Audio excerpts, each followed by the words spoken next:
사도행전 18장 1절부터 5절까지입니다. 신약성경 사도행전 18장 1절부터 5절까지 찾아서 함께 봉독하도록 하겠습니다. 그 후에 바울이 아덴을 떠나 고린도에 이르러 아굴라라 하는 본도에서 난 유대인 한 사람을 만나니 글라우디오가 모든 유대인을 명하여 로마에서 떠나라 한 고로 그가 그 아내 브리스길라와 함께 이탈리아로부터 새로 온지라 바울이 그들에게 감해 생업이 같으므로 함께 살며 일을 하니 그 생업은 천막을 만드는 것이더라. 안식일마다 바울이 회당에서 강론하고 유대인과 헬라인을 권면하니라.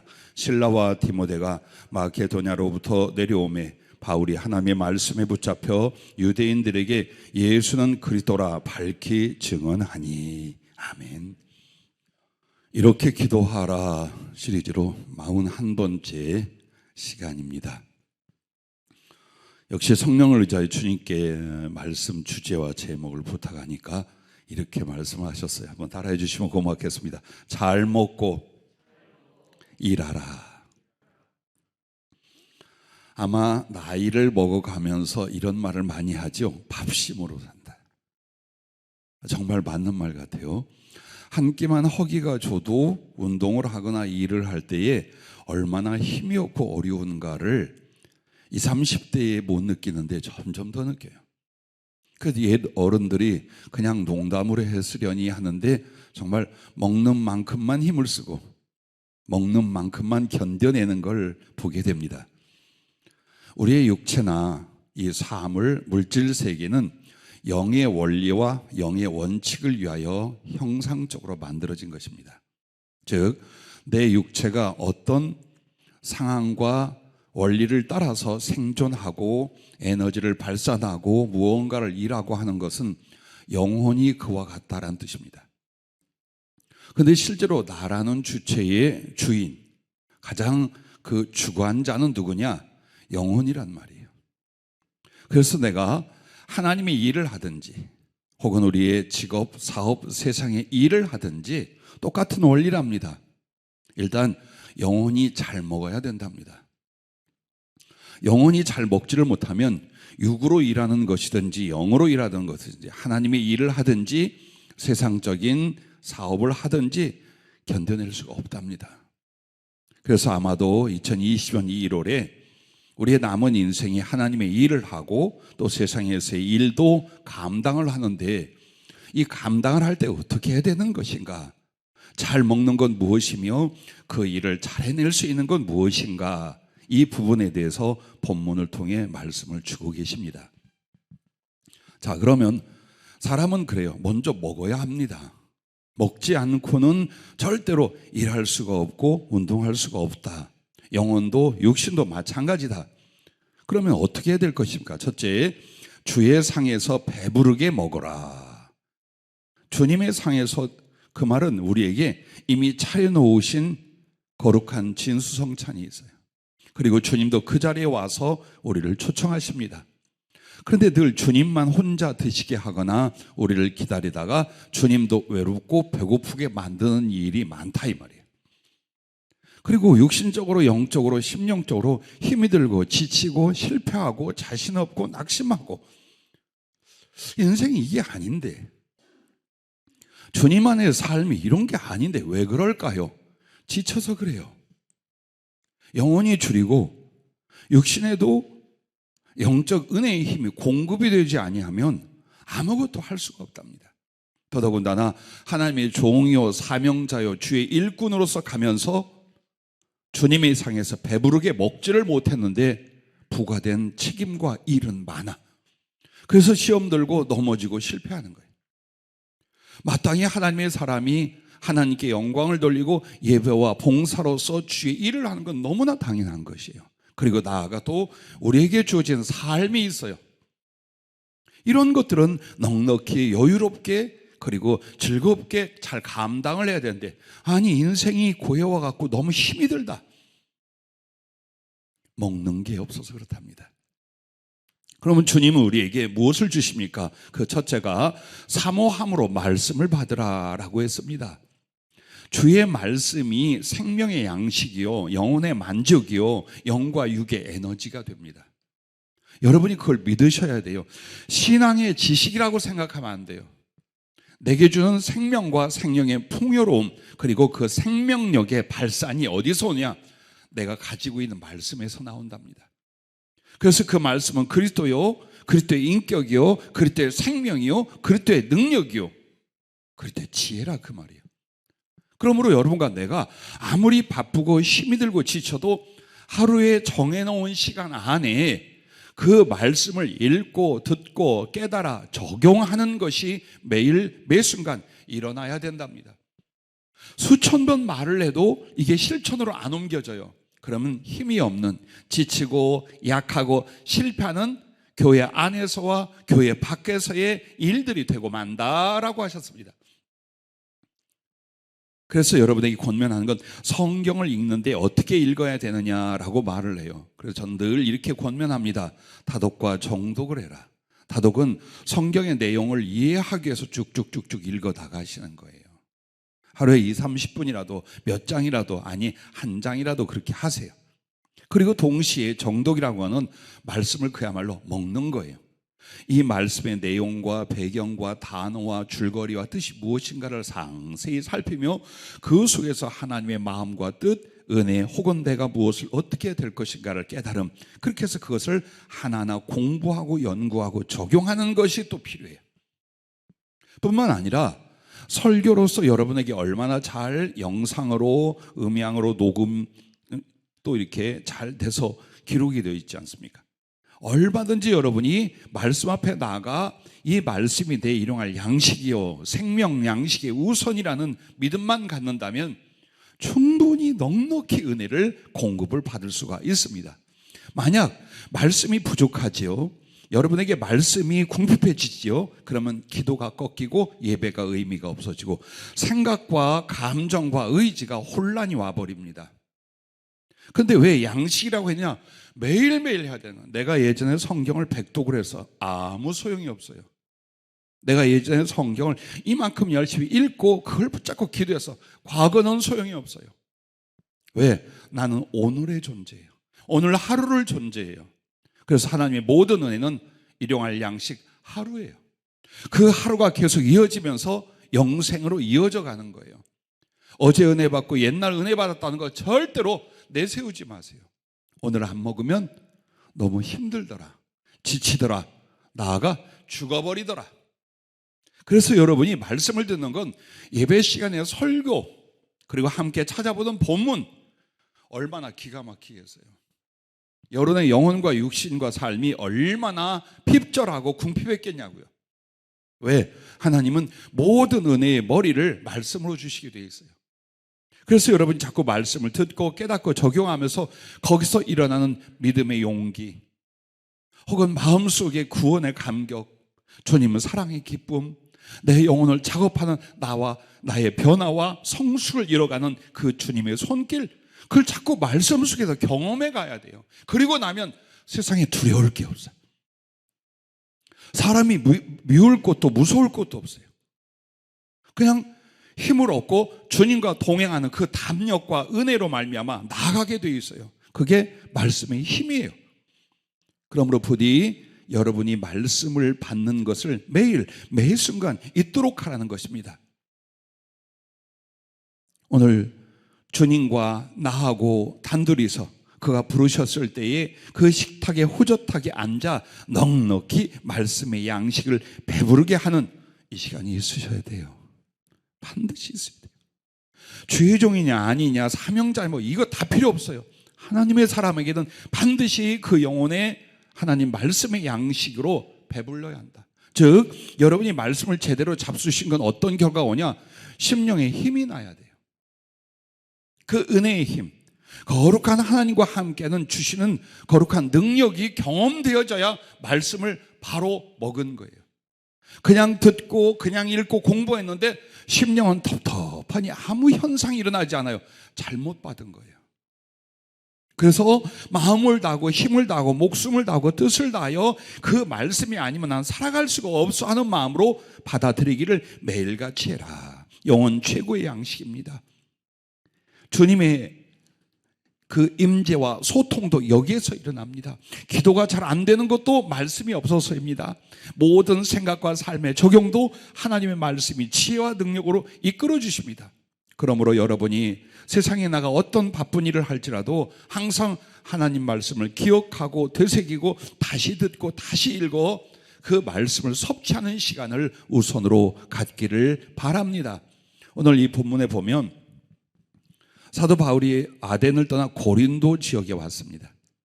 근데 그때에 브리스길라라 하는 부인이에요. 그리고 아굴라라 하는 성도예요. 이 브리스길라와 아굴라 부부가 로마에서 쫓겨나서 고린도 지역으로 왔어요. 그때 당시 유대인 출신 로마인들 전부 다 내쫓아버렸어요. 그 바람에 그들의 사업과 삶의 터전 모든 걸 다 잃어버린 채로 두 내외가 못 만나왔어요. 더더군다나 부인은 귀족 출신이에요. 그래서 어떤 일을 하거나 어떤 재주를 가지고 살아갈 수 있는 능력이 안 돼요. 마치 아씨를 모시는 남종처럼 그렇게 이 부부가 살아왔어요. 그런데 어느 날 졸지에 다 쫓겨났어요. 그렇게 해서 할 수 없이 뭘 했느냐? 텐트, 장막 짓는 일을 하고 있었어요. 그때에 바울이 그들을 찾았어요. 그리고 같이 함께 그 일을 합니다. 사도 바울도 선교적인 후원이 없으면은 그만둬야 돼요. 나는 주님의 종이나 선교사님으로 이렇게 파송된 분들이 물질 지원이 안 돼요. 그러면 사역을 그만둘까요? 아니면 내 손으로 벌어서라도 할까요? 사도 바울은 지금 포기할 수 없어요. 그래서 자기 손으로 함께 성도들과 일을 하면서 그걸로 선교 일을 계속 감당하고 있는 거예요. 우리에게 풍성할 때도 있고 정말 가난하고 비천할 때도 있어요. 그러나 중요한 건 내가 주님을 섬기는 것과 그의 일을 하는 것에 있어서 결코 약해지거나 변명하지 마세요. 그렇게 해서 그들은 졸지에 하나님의 종 복음을 전하는 자들이 아니라 텐트를 짓고 장막을 수선해 주면서 생계를 이어가는 세상 일꾼들이 돼버리고 말았어요. 하지만 이 브리스길라와 아굴라는 정말 행운이었어요. 그리고 감사할 일이 무엇입니까? 말씀의 통합해 와 있어요. 바울과 함께하는 동안 얼마나 하나님 말씀을 잘 풀어 배우고 듣고 은혜를 받았겠어요. 사도 바울도 자기의 이러한 인생과 사역을 위하여 주님을 만난 뒤에 성령 충만을 받았음에도 아라비아 광야에 가서 3년 동안을 기도하며 하나님 말씀 정립, 그리고 그 말씀이 성령을 통해 내려오는 거룩한 은혜와 은사들을 가지고 있었어요. 그렇게 해서 항상 삶의 중심이 위로부터 오시는 하나님 말씀의 은혜로 살았어요. 바로 그런 분이 이 브리스길라, 아굴라 이들과 함께 했어요. 그들은 언제나 주의 말씀을 듣고 그 말씀으로 삶을 만들어가고 있었다라는 거예요. 그리고 이렇게 해서 하나님 말씀으로 세워지는 이 브리스길라, 아굴라 부부에게 사도행전 18장 24절에 보면은 알렉산드리아에서 난 아볼로라 하는 유대인이 예배소에 이르니 이 사람은 언변이 좋고 성경에 능통한 자라. 그가 일찍이 주의 도를 배워서 열심으로 예수에 관한 것을 자세히 말하며 가르치나 요한의 세례만 알따름이라. 그가 회당에서 담대히 말하기 시작하거늘 브리스길라와 아굴라가 듣고 데려다가 하나님의 도를 더 정확하게 풀어 이르더라. 아볼로라 하는 사람이 제법 하나님 말씀을 열심히 가르치고 전한 사람이었어요. 그런데도 그에게는 하나님 말씀에 대하여 세례 요한에 관해서 말더라. 이 뭡니까? 회개에 관한 것만 하는 거예요. 회개하고 바로 서라. 하나님의 구원을 위하여 회개하고 바로 서고 삶을 정리하고 하나님 뜻대로 살아라. 이거밖에 모른다라는 거예요. 구원의 비밀, 더 깊은 하나님 말씀의 은혜를 바울을 통해 충분히 받았던 이 브리스길라와 아굴라 부부가 가르치는 거예요.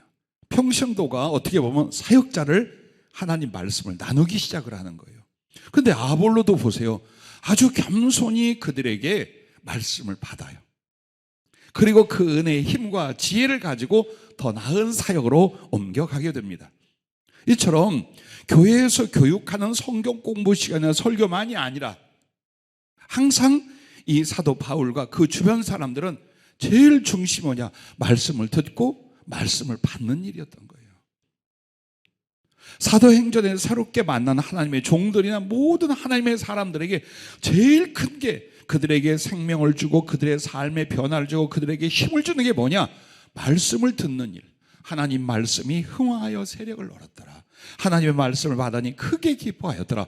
모든 성도는 하나님 말씀으로 생명을 삼고 힘을 얻어서 삶을 이어나가고 승리해 나가는 걸 보여줍니다. 오늘날 성경을 사고자 하면 많습니다. 설교를 듣고자 하면 수없이 많습니다. 홍수 같습니다. 그러나 중요한 건 내가 그것을 일용할 양식으로 사모하여 받느냐예요. 이것은 말씀을 다루는 자들도 마찬가지예요. 저 역시 마찬가지예요. 그 말씀으로 내 영혼에 배를 채워나간 일이 없다면 어느 부분에선가 꺾어지게 되어 있어요. 얼마 못 가서 지치거나 나의 삶의 목적과 방향조차 흔들리게 되어 있어요. 그래서 여러분과 나는 항상 일용할 양식을 먹을 때마다 깨달아야 돼요. 아, 오늘 내가 내 영혼과 내 삶의 진정한 주님과 함께할 이 양식, 말씀을 듣자, 말씀을 묵상하자, 말씀을 공부하자, 말씀을 적용하자. 이것이 매 순간 매일 일어나기를 주의 이름으로 축복합니다. 두 번째는 주님의 상에서 배부르게 먹을 게 뭐냐? 깨어 기도하여 주님과 함께하라라는 것입니다. 자, 기도는 무엇을 구하고 하나님의 역사를 바라는 것 같지만 제일 먼저는 우리에게 주시는 은혜의 자리예요. 만약 여러분이 기도를 통하여 은혜를 못 받는다라고 하면 여러분은 기도의 사람이 절대로 못 됩니다. 그냥 기도를 좀 나왔다 말았다, 어려우면 했다가 아니면 또 그만뒀다가 이렇게 살아갑니다. 그런데 기도가 나의 삶이 되는 이유는 기도만 하면 하나님과의 소통이 일어나고 교제가 일어나고 무엇인가 하나님의 은혜에 붙잡히기 시작하는 거예요. 그래서 여러분을 살리고 여러분을 풍성케 하게 하여 성령을 부어주는 시간이 언제냐? 기도하는 시간이에요. 기도를 안 하고 있는데 성령님이 바람처럼 입김처럼 휙 날라와 갑자기 내 영과 육에 임하더라. 절대 그런 일이 없어요. 오직 하나님의 모든 은혜와 생명을 공급한 성령은 어느 때? 기도할 때만 역사하시더라. 기도할 때만 임하시더라, 그 말이에요. 그래서 주님은 자기의 잔치상을 배설해 주시고 우리에게 말씀을 주고 그리고 성령을 주시는 거예요. 그래서 여러분이 기도를 어느 차원으로 하냐? 내가 살기 위해서요. 내 영이 살고 내 삶이 윤택하게 하여 은혜의 자리, 성령의 위로와 충만의 자리가 바로 기도의 시간이에요. 어느 것을 안타까워 구체적으로 기도하는 것도 필요하지만 정말 여러분은 주님 앞에 기도하면서 함께합니다.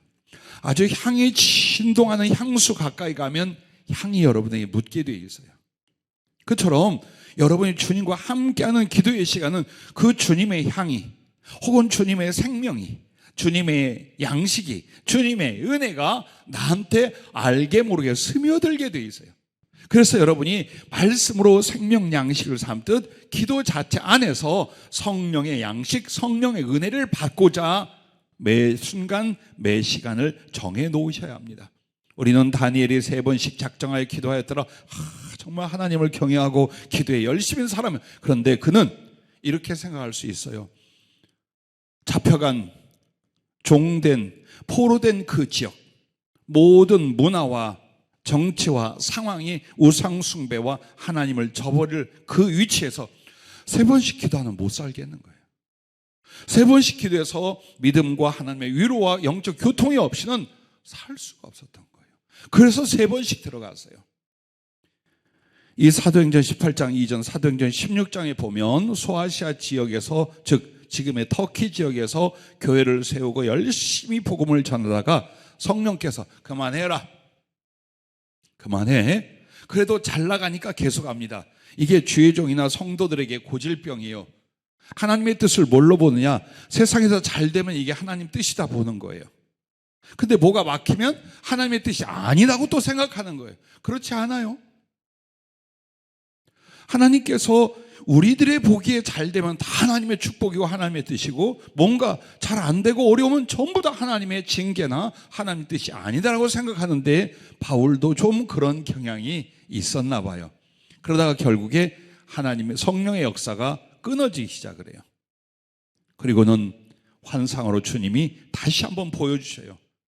유럽 쪽 그리스 마케도니아 사람들이 나타나서 우리를 도와달라고 간절히 부르고 손짓하는 그 장면을 보고서, 아하, 사역의 먼저가 소아시아 지역이 아니라 유럽 쪽 그리스 마케도니아 쪽이라.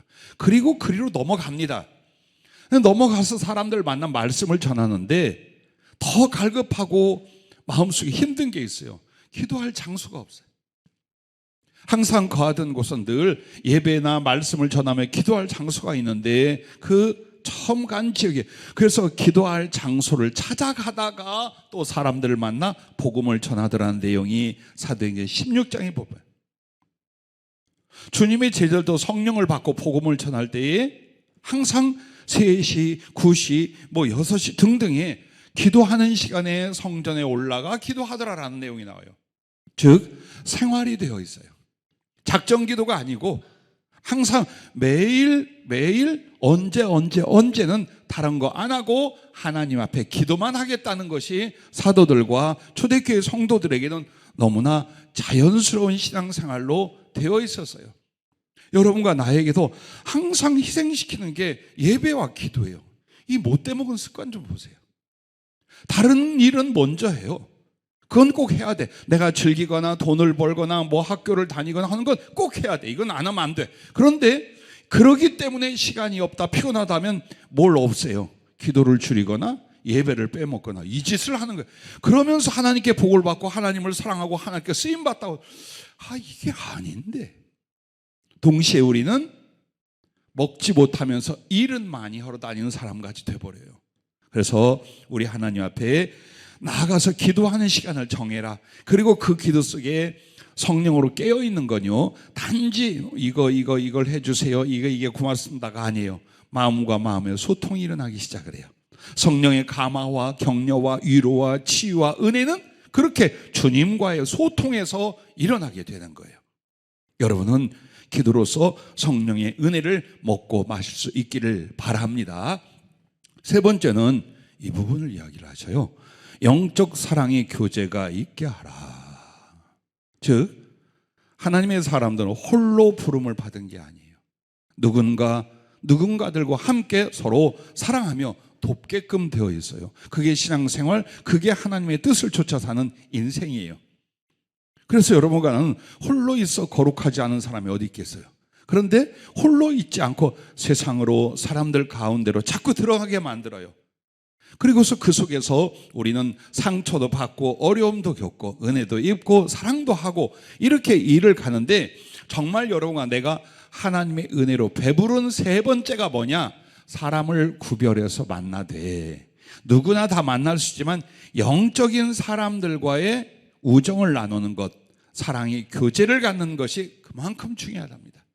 그래서 오늘 본문에 보면 이 사도 바울은 아굴라라, 브리스길라와 아굴라라 하는 부부를 찾아갑니다. 그리고 그들은 이미 예수님을 사랑했고 하나님 말씀을 기뻐했고 성령으로 주의를 위하여 마음이 같은 이들이에요. 그러므로 사도와 성도들이었지만 얼마나 알콩달콩 주 안에서 사랑하고 교제하며 서로를 도왔는지 몰라. 이걸 압니다. 왜 교회를 세워줬느냐? 왜 교회에 출석하여 교인이 돼야 되느냐? 이 부분이라는 거예요. 우리는 교회 오면 예배와 봉사의 직분만을 생각해. 그렇지 않아요. 알잖아요. 한 공동체 안에서 모두는 아니지만 내가 가장 어려울 때에, 내가 가장 지치거나 약할 때에 그 누군가 믿음의 사람이 혹은 주님 사랑의 사람이 나와 깊은 교제와 교통을 가지면서 때로는 용기를, 때로는 말씀을, 때로는 간증을, 때로는 사랑의 도움을 통해서 우리가 힘을 얻고 장성해 왔던 것을 기억할 것입니다. 물론 영적인 사람이 아니라면 분명히 어때요? 상처를 입거나 갈등이 일어나요. 그래서 여러분이 영적인 사람과, 즉 영적 사랑의 교제가 일어나는 일, 이것이 마치 양식을 먹고 음료를 마셔서 생명의 힘을 얻는 것과 같다라고 성령은 표현해 주십니다. 다니엘이 하나님의 뜻을 쫓아서 목숨을 걸고 우상에게 바쳤던 식물로 자기를 더럽히지 않고자 작정을 할 때에 혼자 한 게 아니에요. 그에게는 아주 생명 같은 세 친구가 있었어요.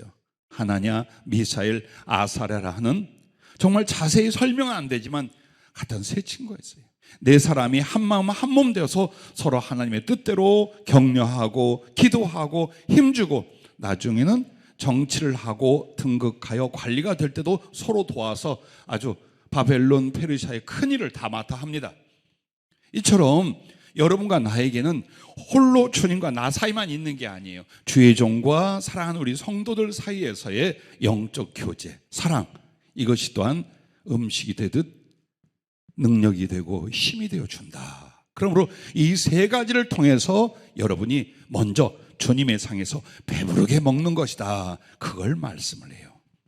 자, 여러분과 내가 이렇게 해서 은혜가 충만해져 가면 어떻게 될까요? 이제 일을 한단 말이에요. 그런데 주님은 오늘 이 설교에서는요, 교회 안에서 어떤 건 주의 일, 세상에서 돈을 벌고 삶을 위해 살아가는 일은 세상 일라고 구별하지 않으셨어요. 똑같답니다. 자, 교회 안에서의 직분과 사명을 감당하는 것이나 소위 우리가 말하는 세상 일을 하는 것이나 원리와 목적은 같답니다. 그래서 똑같이 하나님의 일이나 세상의 일을 하기 위해서 먼저 영혼 안에 말씀과 기도와 또 형제 간의 이 영적 사랑의 교제를 통해서 먹는 거예요. 이걸 가지고 이제 우리는 일을 하러 갑니다. 그런데 그 일을 할 때 부지런하게 주의 일을 하라. 즉 세상 일도 주의 일이요, 교회 안에서의 일도 주의 일이라는 것을 잊지 말라라고 말씀하셨어요. 자, 첫 번째는 성령으로 행하라. 빌립보서 3장 3절에 보면 하나님의 성령으로 봉사하며 그리스도 예수로 자랑하고 육체를 신뢰하지 아니한 우리가 곧 할례파라. 자, 성령으로 봉사하며, 참 이 말씀은 사모함이 일어나지만 구체적으로는 정의가 내려져 있지 않은 말이에요. 성령으로 봉사하다라는 말을 수십 년간 들었지만 이게 정말 뭘까요? 성령으로 봉사하다, 즉 교회 안에서의 일과 사역도 성령으로 하고, 심지어는 직장, 사업, 가정의 일조차도 뭘로 해라? 성령으로 봉사해라. 그러면 성령으로 봉사라는 말을 왜 하셨을까요? 성령을 받았으니까. 그 성령이 충분히 우리를 주관하고 힘주시고 위로하고 소통할 수 있다면 우리는 우리의 일을 내 힘, 내 의지, 내 방식이 아니라 성령님의 감화와 지시와 그리고 능력을 따라서 일을 할 수가 있다, 그것을 말씀하고 있는 것입니다. 그러므로 보십시오. 성령의 감화라는 게 뭡니까? 여러분의 지각을 성령님이 만지시기 시작을 해요. 옳은 게 뭔지, 선한 게 뭔지, 하나님의 뜻이 뭔지, 지금 해야 할 것이 무엇인지를 내 마음속에 뭉클뭉클 혹은 슥 스쳐가는 찬바람처럼 약간의 소리처럼 여러분을 감동하게 돼 있어요. 그래서 양심의 소리같이 들리기도 하고 내 안에 심령의 소리같이도 들려요. 그래서 여러분의 마음속에 이미 그리스도의 성품과 뜻이 무엇인가를 알잖아요. 그 부분 안에서 내게 인격적 감화가 일어나게 만드는 거예요. 그걸 무시하지 말란 말이에요. 이익을 위하여, 성질머리를 위하여, 혹은 자존심을 위하여 그냥 인간적인 악함이나 인간적인 욕심이나 자기 생각을 앞세워버리면 이제 성령의 감동으로, 즉 성령으로 일을 하는 데 있어서 브레이크가 걸리기 시작을 해요. 그래서 그분이 충분히 나의 마음과 인성을 감화할 수 있도록 그리고 따르는 거예요. 그 다음에 지시라는 건 이제 감화보다 더 센 거예요. 야, 저 사람 좀 도와라. 같이 일하지만 저 사람 참 얼마나 힘들어. 네가 조금 더 수고해. 또 그래, 똑같이 나누는 것이 의지만 사랑은 네 것을 떼어서 좀 주는 거야. 온단 말이에요. 분명히 들린단 말이에요. 그게 성령으로 봉사하는 거예요. 근데 이런 게 안 들려. 그만큼 우리는 성령을 무시하고 성령을 소멸하며 살았어. 그러면 성령의 감화나 지시가 인간관계, 세상일, 교회 안에서 안 들려요. 안 들려요. 뭐만 들려? 지 생각, 지 고집, 지 감정, 지 판단만 들리는 거예요. 성령으로 봉사라, 성령으로 일을 하라, 이걸 가르쳐 말하는 거예요. 그리고 이렇게 성령의 감화, 지시를 따를 때 여러분 안에 뭐가 와요? 보람과 기쁨이 와요. 또 하나님을 향한 나의 목적이 생기기 시작을 해요. 그리고 무엇보다도 그 다음에 성령이 능력을 주기 시작을 해요. 그 사랑에 대하여, 그 순종에 대하여, 그 성령님을 쫓음에 대하여 해낼 수 있는, 성취할 수 있는 능력을 성령이 주기 시작하는 거예요. 아하, 이 일은 하나님이 하셨도다, 그 말이 뭐예요? 성령이 했다, 이 말이에요. 은사적인 능력도 마찬가지예요. 다 누가 하셨어요? 하나님이 하셨다라는 거예요. 목회도 마찬가지.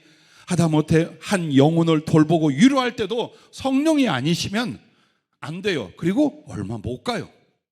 이처럼 여러분에게 아주 중요한 것, 삶에서 수고를 하든지 계획을 이뤄가는 뜻을 이루든지 교회 안에서의 섬김과 봉사를 하든지 반드시 뭘로 해라? 성령으로 행하라. 그리고 이 성령으로 행할 수 있는 게 뭐예요? 앞에 말씀 듣고 기도하고 또 성도 간의 아름다운 영적 사랑의 교제를 통하여 충분히 성령의 은혜를 입을 사람이 됐다, 이 말이에요. 여러분이 성령이 그만큼은 할 수 있다, 이 말이에요. 그래서 그 예민하게 그 성령님을 쫓아 봉사하고 일을 하기 시작하면 이와 같이 성령의 감화와 지시와 능력으로 말미암아 봉사하고 혹은 사업하고 일을 하게 만들어 주시는 것입니다. 그래서 주께서 주시는 지혜와 감동과 그분의 역사하심을 여러분은 보게 될 줄로 믿으시기를 바랍니다. 바울이 그렇게 했고 브리스길라와 아굴라가 그렇게 했고 또 실라나 동시에 디모데나 이 모든 성경의 인물들이 어떻게 일을 했어요? 인간적인 프로그램이나 이익을 쫓아 하지 않았어요. 성령을 쫓아 했어요. 그래서 앞으로 여러분 오늘을 사는 생계를 위해 살지 않아요? 나는 믿어요. 목사로 가야 할 사람들과 또 평신도로 가지만 똑같이 사명과 주사랑과 주님께 쓰임받을 거룩한 목적을 가지셨을 거예요. 그렇다면 우리는 똑같아. 교회 안에서도 교회 밖에서도 어떻게 일하라? 성령을 따라 행하라는 거예요. 반드시 이렇게 해서 성숙하고 이렇게 해서 하나님과 동행하고 이렇게 해서 하나님이 그 사람들을 쓰게 되는 줄로 믿으시기를 바랍니다. 자, 두 번째는 사랑을 따라 일하라 라고 하셨습니다. 무슨 일을 하든지 교회 안에서와 나의 사업 혹은 학교 공부 혹은 가정 모든 일마다 항상 방법과 목적이 뭐예요? 사랑인가 아닌가 그걸 보랍니다. 이익이 되느냐 안 되느냐, 내 성질 다 부릴 수 있었느냐, 내 자존심을 세웠느냐 이러느냐 이런 문제가 아니라 나는 지금 그리스도의 사랑을 따라 생각하고 관계를 맺고 저 일을 하고 그 다음에 그 일의 뒤를 생각하고 있는가, 이 부분이라고 말씀을 했습니다. 그러므로 에베소 5장 2절에 보면 그리스도께서 너희를 사랑하신 것 같이 너희도 사랑 가운데서 행하라. 그는 우리를 위하여 자신을 버리사 향기로운 제물과 희생 제물로 하나님께 드리셨느니라. 그리스도께서 너희를 사랑하신 것 같이 너희도 사랑 가운데서 행하라. 그렇게 하면 돼요. 여러분과 나는 머리를 잘 쓰는 사람이 되려고 하지 마세요. 이렇게 관계, 이익 살펴가 절대로 그런 사람 되지 마세요. 그 사람들이 똑똑할 것 같고 일 잘할 것 같죠? 남는 게 없어요. 왜? 주님은 그렇게 머리를 쓰는 분이 아니에요. 사랑을 행하는 분이지 머리를 써서 손해보지 않는 것, 이익을 얻는 것, 그래서 사람을 가까이 하고 그래서 사람 멀리하고, 이것은 간사 혹은 간교라고 그래요. 성도가 하나님의 사람에게서의 순수함이란 그거 배척해내는 거예요. 그걸 배척하는 거예요. 그리고 뭘 따르냐? 이것이 그리스도의 사랑이 되느냐 안 되느냐, 그것을 마음에 품고 방편으로 하고 목적으로 하는 거예요. 골로새서 3장 14절에도 이 모든 것 위에 사랑을 더하라. 이는 온전하게 매는 띠니라. 옛날 2000년 전 복장들이 보면요, 다 이렇게 속에 드레스 같은 옷하고 겉에다가 이렇게 천 둘러 씌워요. 그리고 뭘 해야 되냐? 띠를 딱 매야만 옷을 제대로 입어요. 이 띠를 풀러버리면 겉옷 펄렁거리고 속옷 다 드러나고 안 돼. 아무것도 안 되게 돼 있어요. 우리가 지금 바지 벨트 정도가 아니라 온 매무새의 마지막, 그것은 허리를 띠는 띠였어요.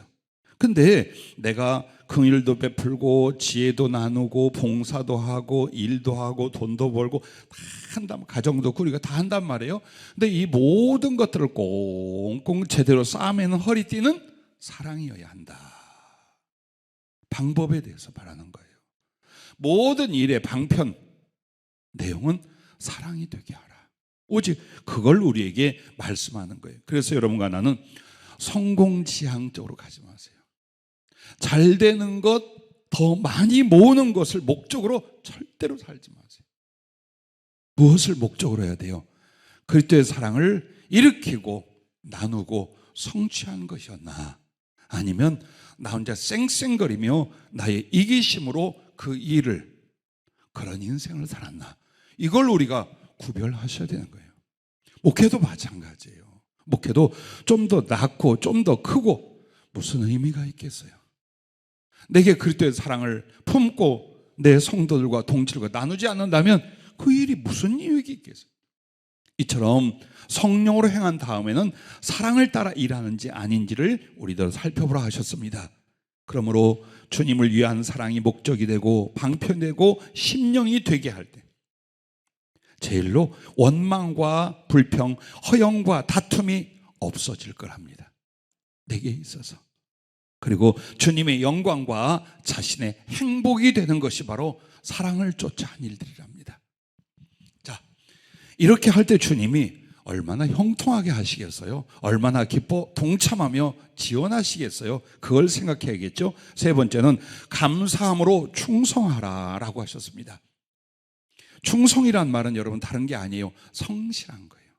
열심과 성실을 성경에 충성이라고. 우리는 충성을 항상 임금과 신하, 군대적 용어로만 생각하잖아요. 근데 원래 뜻은 성실하게, 열심히 성실하게 꼼꼼히 챙기는 것, 그걸 충성이라고 말하는 거예요. 그러니까 대충 하다 힘들면 안 해버리고, 화나고 비치면 그냥 떠나버리고, 이게 아니라 하나님 앞에서의 모든 교회 안에와 나의 삶의 일들에 대해서는 이 일을 감당할 수 있는 건강 하나님이 주셨으니 감사하는 거예요.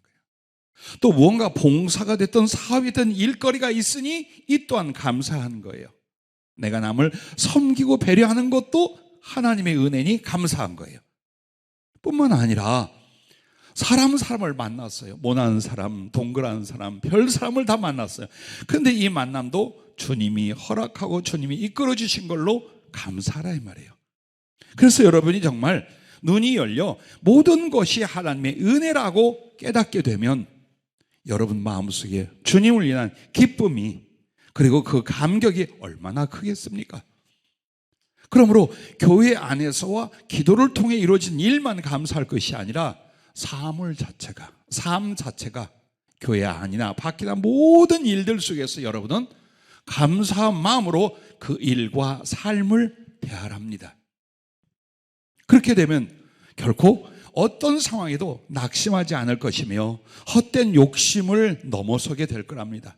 주님을 위해서 일하고 자족과 감사로 하나님이 받으시는 일을 여러분의 인생이 이룰 것이다 라고 하셨습니다.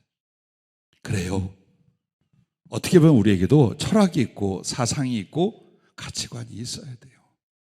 예수 믿는 신앙 안에 직업, 사업, 만남, 일, 봉사, 사역, 이거 어떻게 정의를 내려야 될 것인가?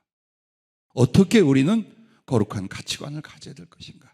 그게 바로 감사함으로, 사랑을 위하여, 그리고 무엇보다도 성령을 쫓아 이렇게 살자, 이렇게 일하자. 그러면 여러분은 다 잘 될 것이랍니다. 그리고 그 매 순간마다 하나님이 임하시고 동행할 것이랍니다. 자, 말씀을 끝맺는 세 번째는 이렇게 잘 먹고 충성되게 일할 때 사도 바울과 같고 브리스길라 아굴라처럼 그와 같답니다. 즉 한마디로 그들은 굉장히 핍절하고 어려움을 겪었어요. 모든 재산이며 위치를 다 잃어버렸어요. 하나님의 종이 그렇게 큰 능력과 수없이 많은 사람들을 살리고 일을 했지만 어느 날 일용할 양식도 없었어요. 그럼에도 그들은 어때요?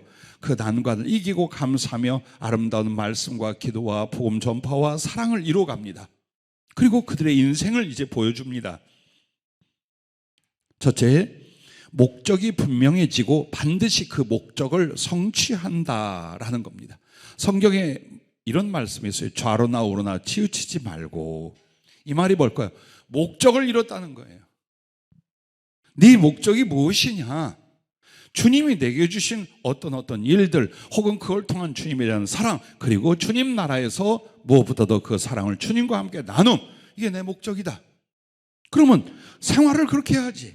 교회 안에서와 우리의 직장과 사업에도 그렇게 해야지. 그래서 분명히 나는 내가 얻고 누리는 것보다 정확한 하나님 안에서 만나고 배운 목적에 대해서 어때요? 분명해집니다. 그리고 그 목적을 성취하는 사람이 돼간다 이 말이에요. 하지만 여러분이 진리 안에서 목적이 없어요. 그럼 뭐가 될까요? 좌로나 우로나 치우치고 그냥 뺑뺑 돌다가 가라앉아요. 침몰해버려요.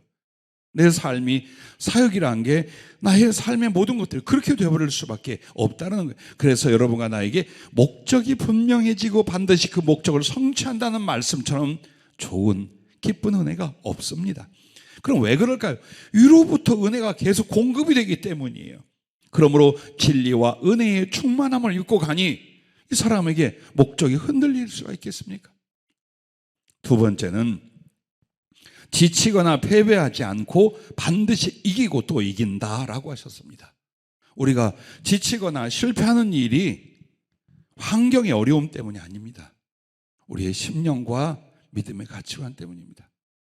지친다라는 것은 뭔가를 열심히 했어요. 최선을 다했어요. 근데 영혼의 에너지가 없어.